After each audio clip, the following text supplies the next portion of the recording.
민수기 18장 1절에서 7절까지 말씀 우리 다 같이 교독하도록 하겠습니다. 민수기 18장 1절에서 7절 말씀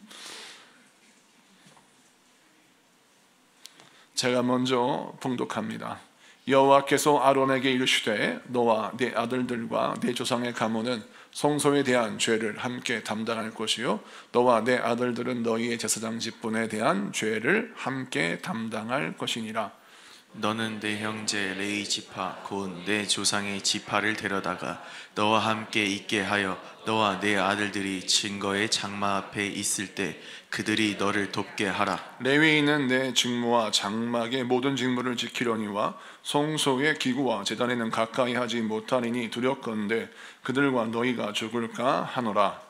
레위인은 너와 합동하여 장막의 모든 일과 회막의 직무를 다할 것이요 다른 사람은 너희에게 가까이 하지 못할 것이니라. 이와 같이 너희는 성소의 직무와 제단의 직무를 다하라. 그리하면 하나님의 진노가 다시는 이스라엘 자손에게 미치지 아니하리라. 보라, 내가 이스라엘 자손 중에서 너희의 형제 레위인을 택하여 내게 돌리고 너희에게 선물로 주어 회막의 일을 하게 하였나니 다 같이 너와 내 아들들은 제단과 회장 안에 모든 일에 대하여 제사장의 직분을 지켜 섬기라. 내가 제사장의 직분을 너희에게 선물로 주었은즉 거기 가까이 하는 외인은 죽임을 당할지니라. 아멘. 할렐루야. 자, 오늘은 민수기 18장 1절에서 7절까지 말씀을 통해서 세상은 쓸모있는 자를 찾지만 하나님은 은혜로 일하는 자를 찾으신다는 제목으로 말씀을 증거할 때 많은 은혜 받는 시간 되기를 바랍니다. 오늘 민수기 18장 말씀을 이해하려면 민수기 17장의 성경적 배경을 통해서 18장을 바라봐야 합니다. 그러면 18장의 내용이 더 선명하게 들어와요.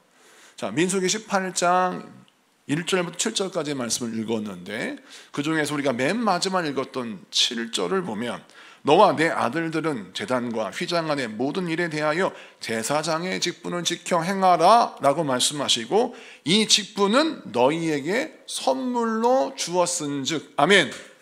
우리 하나님께서 아론과 그의 가문에게 그의 아들들에게 이 직분을 선물로 주셨다라고 말씀합니다.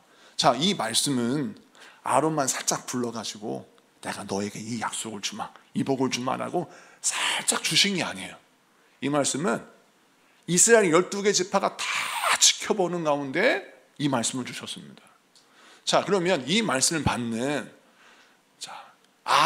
아론과 그의 아들과 그의 가문은 영광이죠. 여러분, 모든 사람이 지켜보는 가운데 아니 200만 명이 넘는 인구가 다 지켜보는 가운데 아론의 가정을 딱 택하셔서 내가 너와 내 아들들만 제사장의 직분을 감당하게 하겠다. 이것은 특별히 너희에게 선물이다. 심지어는 너희 아들들 외에 다른 사람이 그 제사장의 직분을 감당한다고 지성소에 들어오면 그는 죽으리라. 이렇게 말씀하셨어요. 자, 이렇게 되면 아론과 그의 아들들 입장이 어떻겠어요? 너무 영광스럽고 너무 감격스럽고 세상에 이런 칭찬을 어떻게 받겠습니까? 한번 생각을 해보십시오. 저도 이거 한번 상상해 봤는데 전 국민이 다 지켜보고 있는 유튜브 실시간 방송에서 지구촌 소망교회를 통하여 하나님이 큰 복을 주시겠다고 이준희 목사를 통해서 하나님 일하시겠다고 이렇게 말만 하셔도 저 기절할 것 같아요. 이런 복을 나에게 주시다니 그럴 것 같은데 이런 복을 아론에게 주시는데 모든 사람이 듣게 하셨어요. 자, 아론은 영광입니다. 너무 기뻐요. 그런데 주위의 상황을 보세요. 지금 민수기 18장을 읽었잖아요. 17장의 내용이 뭐였고 16장의 내용이 뭐였어요? 16장, 17장을 연합해 보면 이스라엘 백성들이 가나안 땅 들어가려다가 못 들어갔습니다. 이유는 가나안 땅에 들어가려고 했더니 정탐꾼들이 하는 말이 가나안 땅은 거인들이 살고 있는 땅이어서 우리가 나가 싸우면 100점 100패다. 가봤자 소용없다. 이렇게 말하는 겁니다. 그래서 마음이 막 너무 두려워가지고 가나안 땅 못 들어가니까 이제 애굽으로 돌아가지도 못하고 광야에 살지도 못하고 그렇다고 가나안 땅 들어가지도 못하고 진퇴양난인 거예요. 그러니까 이들이 원망과 불평을 아론과 모세에게 쏟아놓는 겁니다. 심지어는요, 돌을 들어서 모세를 쳐 죽이려고 했어요. 얼마나 하나님께서 보시기에 악한 인들입니까? 그런데 거기서 끝나는 것이 아니라 이제 고라 자손들이 레위인인데, 아니 왜 하나님 아론을 통해서만 일하십니까? 왜 아론을 통해서만 일을 시키십니까? 우리도 레위인인데 라고 하면서 아론을 불신임하기 시작하고 모세를 불신임하기 시작합니다. 그래서 하나님이 고라를 책망하시고 모세와 아론의 권위를 세워주셔서 민수기 17장을 읽어보면 하나님이 12개 지파의 지팡이를 다 가져오라고 하잖아요. 그때 레위 지파의 대표로 모세의 지팡이를 가져온 게 아니에요. 아론의 지팡이를 가져오라고 합니다. 그래서 아론의 지팡이에다가 이름을 써요. 그리고 그것을 회막 안에 꽂아놔요. 지성소에 들어가서 말씀 법궤 앞에 그걸 꽂아놔. 그리고 시간이 지나니까 이미 죽은 나무인 지팡이에 살구나무 꽃이 피잖아요. 그걸 통해서 우리 하나님이 무엇을 보여주십니까? 내가 아론을 택했다는 거예요. 죽은 나무가 산 나무가 되는 것처럼 내가 아론을 통하여 말씀을 선포할 때 죽어가는 심령이 살아나는 역사가 일어난다라고 하는 이 놀라운 은혜를 하나님이 아론에게 허락해 주셨어요. 그 사건이 있고 18장에 나오는 겁니다. 자, 그러면 이스라엘 백성들의 생각 속에서 이런 생각 들지 않겠어요? 하나님, 도대체 아론이 누구길래 이렇게 아론에게만 몰빵, 복을 한꺼번에 이 가족만 주십니까? 이런 생각이 안 들까요? 아, 고라가 들었잖아요. 왜 하나님 아론만 쓰십니까? 왜 모세만 쓰십니까? 고라의 불만이 여러분 정말 못된 불만이긴 하지만 납득할 수 있는 불만이에요. 우리 같으면 그런 생각 하잖아요. 왜 하나님 아론만 축복하세요? 도대체 저 사람이 한 게 뭐 있다고? 또 세상 사람은 이렇게 생각합니다. 아야, 모세의 백이 아무리 좋다고 하더라도 모세의 형이라고 이렇게 쓰십니까? 이런 생각할 수 있죠. 그러니 아론의 입장에서는 가시방석이에요. 오늘 민수기 18장 말씀 보면 하나님이 전 국민이 다 보는 가운데 생중계에서 내가 아론과 그의 아들들만 제사장 되게 하겠다. 지성소는 아무나 들어오면 안 돼. 아론과 아론의 아들들만 들어와. 내가 이들을 통해서 말씀하겠다. 자, 이렇게 얘기하니까 말은 하지 않죠. 왜? 고라가 벌 받는 걸 봤으니까. 근데 마음속에는 불만이 가득 찼을 거고, 그리고 아론을 바라볼 때 예쁜 눈으로 바라볼까요? 독사와 같은 눈으로 바라볼까요? 예쁜 눈으로 바라볼 수가 없겠죠. 말은 하지 못하지만 시기와 질투의 눈으로 모세를 바라볼 겁니다. 모세의 입장에서 또 아론의 입장에서 이 상황을 겪는다는 것은 정말 어려운 거예요.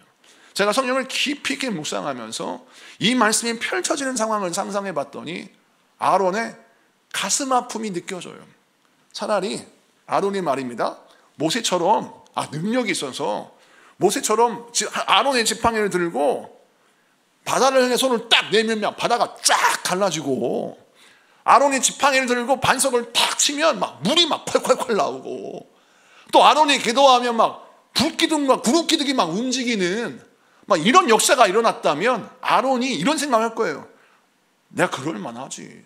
하나님이 나를 축복하실 만하지. 하나님이 나를 통해 일하실 만하지. 나 같은 사람이 어디 있어? 나 같은 사람이 쓰임받아야지. 이런 생각 안 들겠어요? 그런데 아론은 내세울 게 아무것도 없어요. 그러니 자기가 선 자리가 가시방석입니다. 사람들의 눈초리가 예사롭지 않고 의식이 돼요. 수근수근한 소리가 왜 안 들리겠어요? 여러분, 내일이 아니면 안 들리는데 내일이면 들려요. 나를 향한 욕이 아니라 다른 사람을 향한 욕이면 안 들려. 근데 나를 향한 욕이면요, 눈빛만 봐도 알아. 권사님 날 싫어하시죠? 이러면서 우리가 그런 욕이 들리는 거예요. 자, 그러니 아론이 얼마나 힘들었겠습니까? 하나님이 세우시긴 하셨어. 그러면 조용히나 세우시지. 그냥 살살 세우시지. 세상에 모든 사람이 다 알게 세우시니 시기와 질투를 한 몸에 받을 수밖에 없습니다. 그런데 성경을 보면 아론은 하나님의 그 부르심의 무게, 하나님의 그 부르심의 그 엄청난 부담을 안고 부르심에 따라 일합니다. 사랑하는 성도 여러분, 여러분들은 이 아론의 부르심에 걸맞는 은혜를 받았어요. 그게 무엇입니까? 하나님의 아들 독생자 예수 그리스도가 이 땅에 오셔서 자기 몸을 찢고 피 흘려 십자가에 못 박혀 죽으셨습니다. 그래서 예수님이 당신의 생명을 다 내어주셔서 우리를 사셨어요. 그리고 우리를 하나님의 자녀로 삼으셨습니다. 이게 얼마나 대단한 일이냐면 구약은 하나님의 백성이지 하나님의 자녀가 아니에요. 구약은 백성들을 이끌을 때 하나님의 자녀라고 말하지 않습니다. 하나님의 백성이에요. 만약에 내가 하나님의 아들이야 이런 말 했다가는 그거는 신성 모독죄예요. 그걸 죽일 수밖에 없습니다. 예수님도 하나님의 아들이라 칭하시자 유대인들이 어떻게 했어요? 참남하도다. 네가 어떻게 하나님의 아들이냐 하면서 예수님을 돌로 쳐 죽이려고 했습니다. 심지어 그래서 예수님 십자가 못 박혀 죽으실 때 유대인들이 왜 예수를 죽여라고 했습니까? 하나님의 아들이라고 하니까 죽이라고 한 거예요. 자, 그렇다면 우리는 구약 성경의 배경을만 이해한다면 우리는 유대인들이 이를 갈며 돌을 집어들어서 너 따위가 어떻게 하나님의 아들이야, 너 따위가 어떻게 하나님의 딸이야 라고 말할 수밖에 없는 시기와 질투를 받을 수밖에 없는 존재예요. 자, 사람만 그렇습니까? 마귀가 그래요.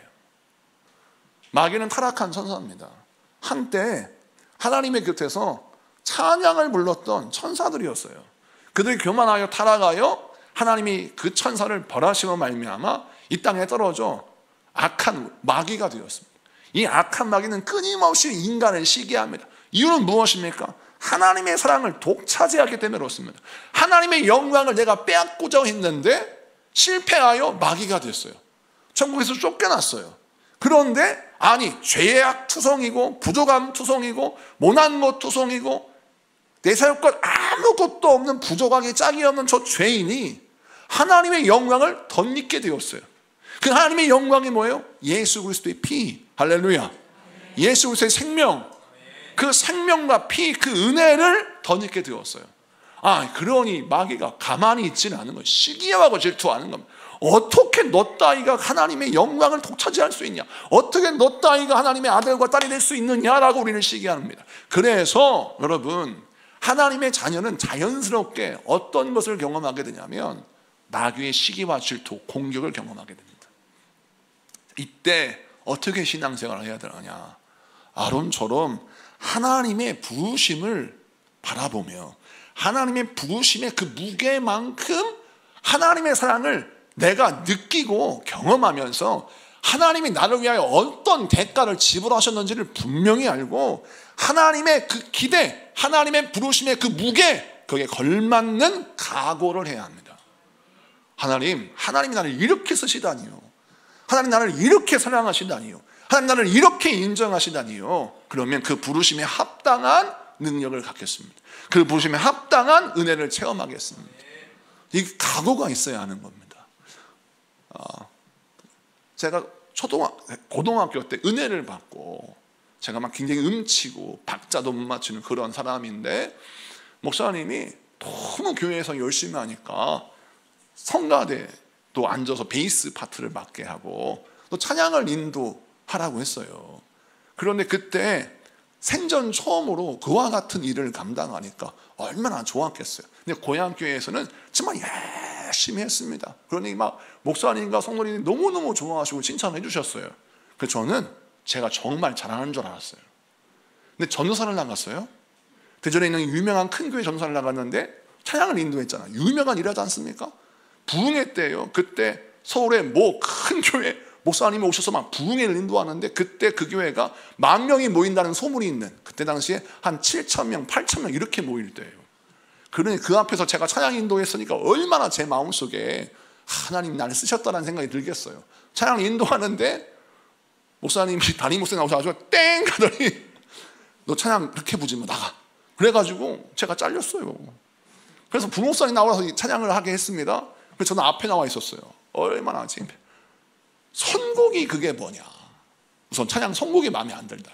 두 번째, 왜 이렇게 음정이 틀리냐는 거예요. 그때 얼마나 창피한지. 너무너무 창피했어요. 너무너무 부끄러웠어. 그런데 그때 집회가 다 끝났어요. 부흥 강사님을 제가 라이딩할 때 차를 운전하는데 부흥 강사님이 호텔에 딱 도착했는데 그분이 저한테 딱 부르더니 무릎을 꿇으래요. 이름이 이준희 전사, 무릎을 꿇어. 호텔 복도에서 저한테 안수기도 해주셨어요. 하나님, 이 종을 축복하셔서 하나님께서 귀 쓰시는 종이 되게 하시고 영혼들을 살리고 하나님께 영광 돌리는 귀한 백성 되게 해달라. 기도를 막 하는, 기도 얼마나 간절히 해주시는지 그때 그 기도를 받고 제가 펑펑 울었어요. 근데 그 기도 중에 위대한 부흥 강사가 되게 하시고 위대한 말씀의 종이 되게 하시고 이 사람이 찬양을 부를 때 하나님 천사의 찬양이 들려지게 하시며 하나님 이 종이 찬양을 할 때 모든 영혼이 감동받게 하시고 제가 상처받은 걸 강사님이 아셨으니까 그래가지고 막 위로를 막 어마어마하게 해주셨어요. 근데 시간이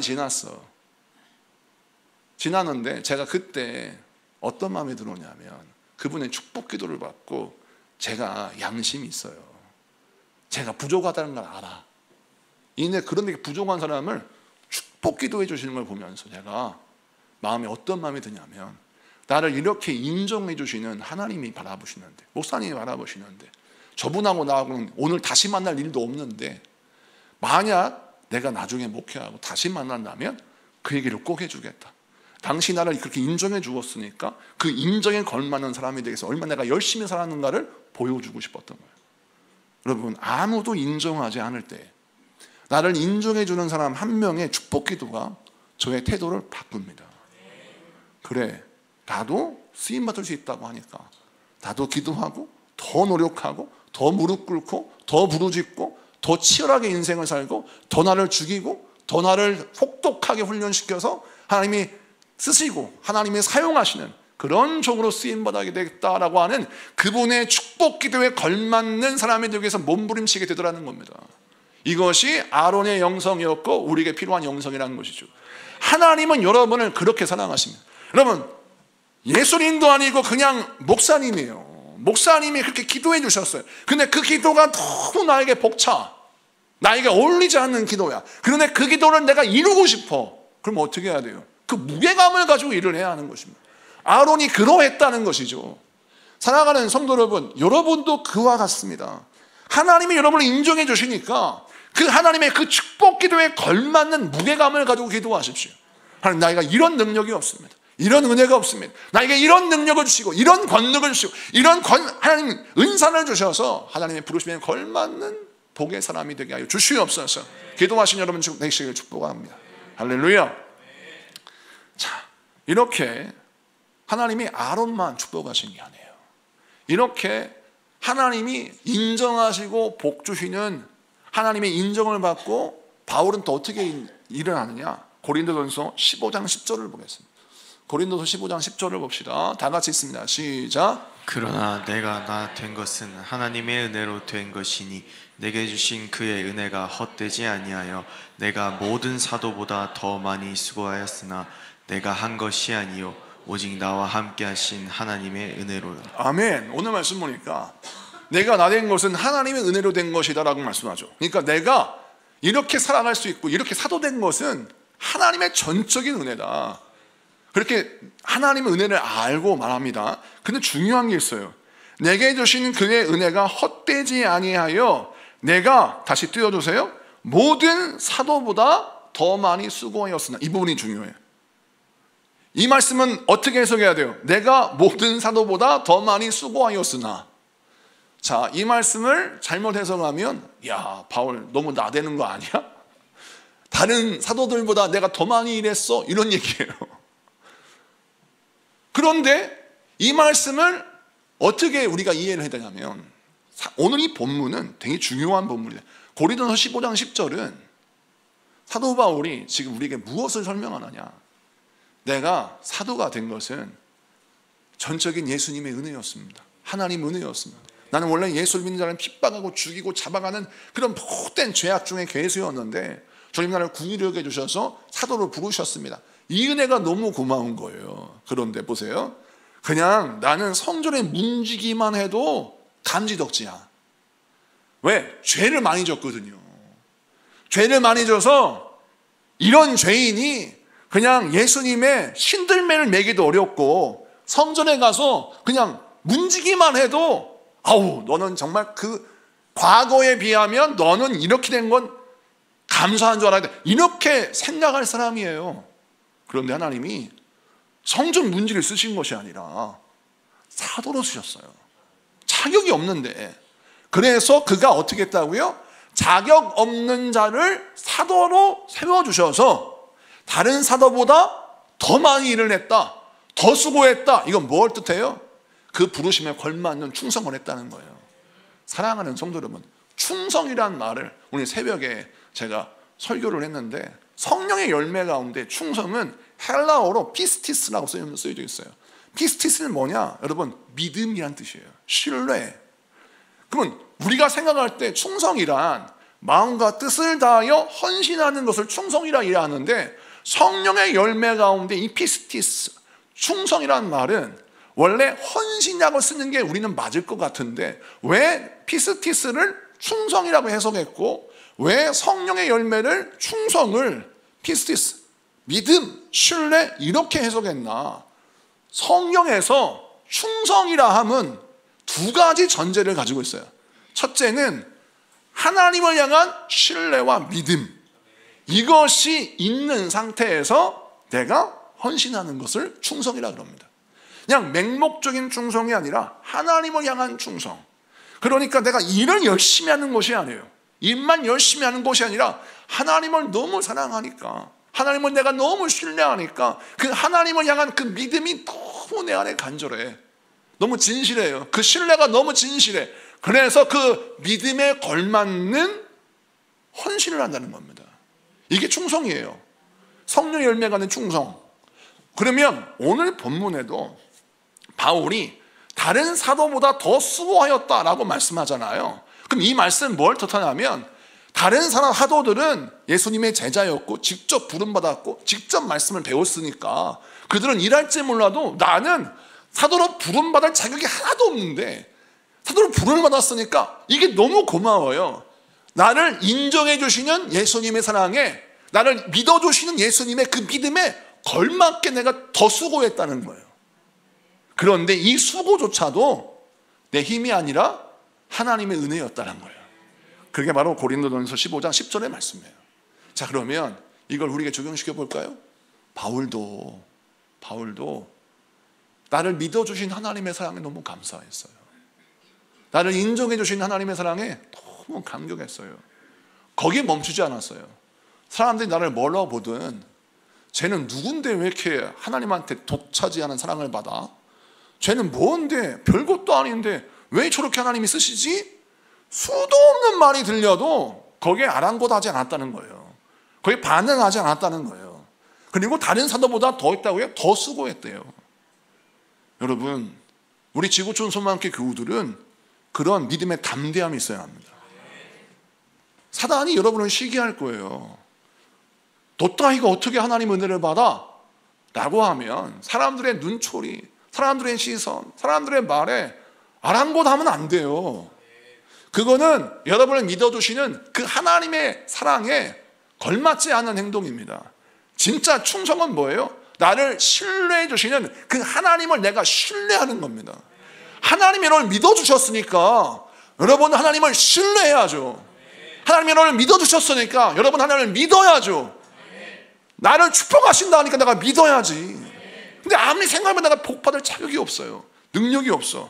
아무리 노력해도 안 돼. 그래서 하나님이 내가 너를 통해 일하겠다, 내가 너에게 복을 주겠다, 내가 너의 길을 열어주겠다, 내가 사업의 문을 열어주겠다, 직장의 문을 열어주겠다, 내가 너와 함께 하겠다.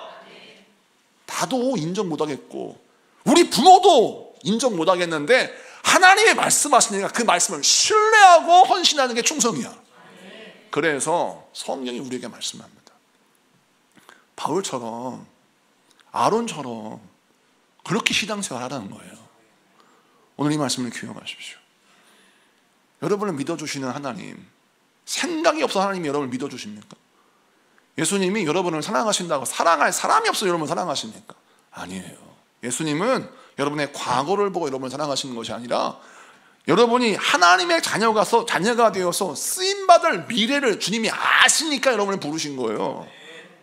앞으로 어떻게 하나님께 쓰임받을지 우리는 상상할 수 없지만 하나님은 아시기에, 앞으로 어떻게 쓰임받을지 우리는 믿을 수 없는데 하나님은 아시기에 우리에게 능력과 은혜를 주시는 겁니다. 이 말씀 붙들고 승리하시는 데에게 축복합니다.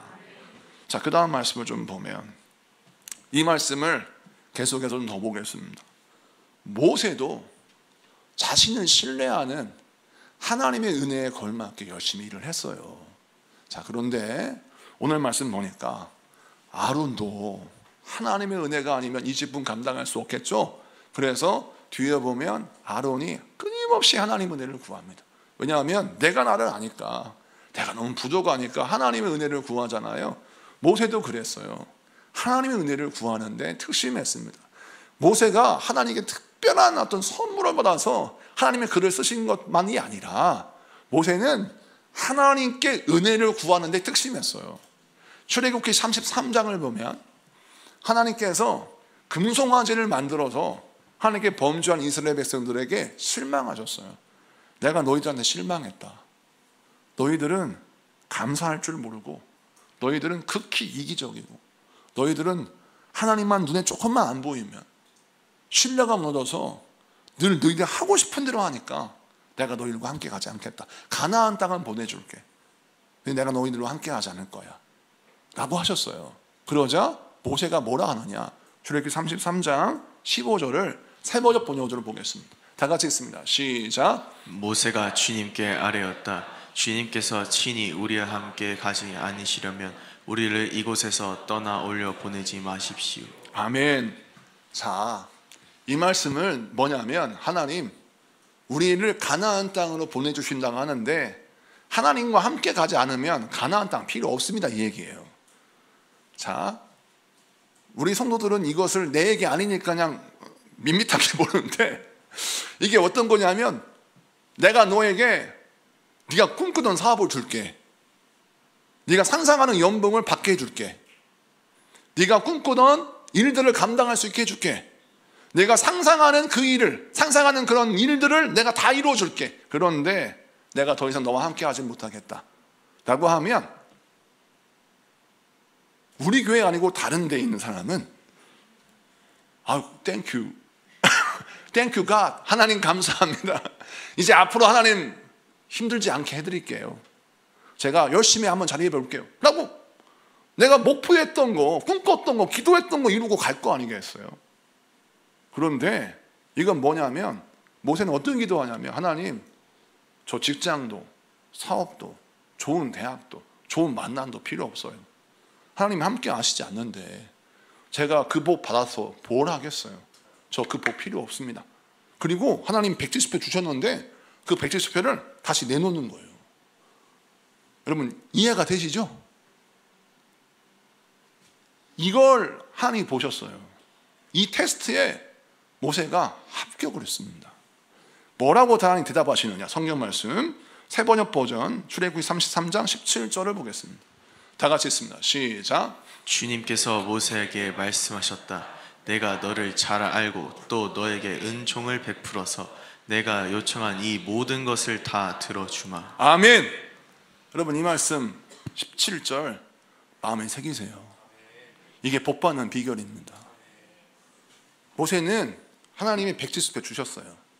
너 이 백지수표 받고 네가 하고 싶은 일 해. 이 백지수표에 네가 이름 적으면, 액수 적으면 내가 너 다 줄게. 하지만 나는 너와 함께 못하겠다. 그런데 모세가 그 수표를 다시 돌려드려요. 하나님과 함께 안 하면 다 필요 없습니다. 하나님께서 백지수표 받으시고 뭘 주시느냐, 네가 말하는 모든 것, 네가 말하는 모든 것을 내가 너에게 주겠다 라고 말씀하십니다. 사랑하는 성도 여러분, 돈이 먼저예요? 하나님이 먼저예요? 하나님이 먼저예요. 사람이 먼저예요? 하나님이 먼저예요? 하나님이 먼저예요. 하나님을 선택한 사람은 하나님의 마음에 합한 자예요. 성경 보니까 하나님이 모세에게 말씀하셨어요. 내가 너를 잘 알고, 이 말씀을 읽으면서 얼마나 감사가 돼. 내가 너를 잘 안다. 네가 어떤 형편에서 헌금하고 네가 어떤 형편에서 네가 그렇게 했는지 내가 알아. 하루 벌어서 하루 먹고 살고 얼마나 치열하게 인생 사는 건 내가 안다. 그런데 너 그렇게 힘들면서도 하나님, 돈보다 하나님이에요. 사람보다 하나님이에요. 성공보다 하나님이에요. 하나님이 나에게 더 중요해요. 이러니까 하나님이 내가 너를 잘한다. 내가 너에게 은총을 베풀어서 네가 구하는 모든 것을 내가 너에게 주겠다. 여러분, 이런 응답을 아무나 받습니까? 성경을 읽어보세요. 네가 구하는 모든 것을 내가 응답하겠다? 이런 복을 아무나 받는 게 아닙니다. 저는 이 말씀을 해석하면서 세 번역 버전으로 이 말씀을 연구하면서 하나님, 이 복을 우리 성도가 받아야. 그래서 오늘 원래는 설교를 지금 3분의 1밖에 안 했거든요. 그런데 이걸로 끝낼 거예요. 벌써 긴장해서 3분의 1밖에 안 했다니까 오늘은 1시간짜리구나. 목사님 부흥회만 갔다 오시면 설교가 점점 길어져. 그런데 요거까지만 설교하고 끝낼 거예요, 제가. 그런데 오늘 본문을 여러분 마음에 새기세요. 우리가 그 복 받아야 하잖아요. 내가 너의 모든 것을 내가 너에 줄게. 여러분, 이 인정을 우리 지구촌소만 함께 받았으면 좋겠어요. 제가 부흥회 가서 시간이 남잖아요. 목사님 부흥회 가서 뭐 하세요? 새벽 예배 집회 인도하고요. 갔다 와서 이제 기도하잖아요. 그리고 성령을 준비해요. 설교를 준비해. 주일 설교, 금요 설교, 오늘 설교를 준비하잖아요. 그러면 점심에 만나서 목사님과 상담하고 식사하고 오후에 운동 잠깐 하고 또 기도해요. 저녁 집회. 그러면서 또 시간 남으면 200의 성경독 열심히 읽고 녹음해서 올리고 그리고 성도를 위해서 기도해요. 밤에 가서 하나님, 우리 성도님들 제가 비웠는데 우리 전사님들 설교하실 때 은혜 받게 하시고 성령 받게 하시고 그러면서 기도하고 막 간구하고 성도님들 한 분 한 분 위해서 기도해요. 그리고 말씀을 준비하는데 이 말씀에 제가 꽂힌 거예요. 하나님, 우리 성도를 오늘 기도할 때 네가 요청한 이 모든 것을 다 들어주마. 이 복을 받게 하여 주옵소서. 이 인정을 받게 하여 주옵소서. 오늘 이 말씀, 여러분의 말씀 되기를 축복합니다. 말씀을 마치고 정리합니다. 여러분을 믿어주신 하나님 얼마나 감사합니까? 나는 그렇게 하나님 믿지 않는데, 난 아직 하나님께 반만 담궜는데 하나님은 다 주셨어요. 얼마나 염치 없어요. 근데 이게 당연하다고 생각하면 교만한 자가 돼요. 근데 이게 너무 송구해. 너무 미안해요. 이 은혜가 너무 감격스러워. 그러면 세상 사람들이 저 자격 없는 자가 어떻게 이런 복을 받아 시기하고 질투하는 게 눈에 안 들어와요. 세상 사람들의 말이 더 이상 나에게 중요하지가 않아. 사람들의 시선도 중요하지 않고 사람들의 말도 나에게 신경이 쓰여지지를 않아요. 이건 소시오패스가 아니에요. 이게 성령 충만한 상태예요. 성령이 빠지면 소시오패스가 되는 거고 성령 충만 받으면 자동 차단이에요. 세상에 뭐라고 짓거리는 아무 소리가 안 들려. 우리 뭐만 들려요? 나를 신뢰해 주신 하나님의 사랑만이 느껴져. 그래서 어떻게 충성하게 되는 거예요. 맹목적인 신앙이 아니, 이게 바로 믿음의 충성이라는 거예요. 우리 지구촌 성만교회 교우들은 이 충성이 성령의 열매 나타나길 바랍니다. 그냥 하고자 하는 충성이 아니라 나를 믿어주신 하나님, 나를 인정해 주신 하나님, 나를 축복하신 그 하나님을 인정하면서 기도하여 승리하는 여러분 되시기를 축복합니다. 우리 찬양하고 기도하겠습니다.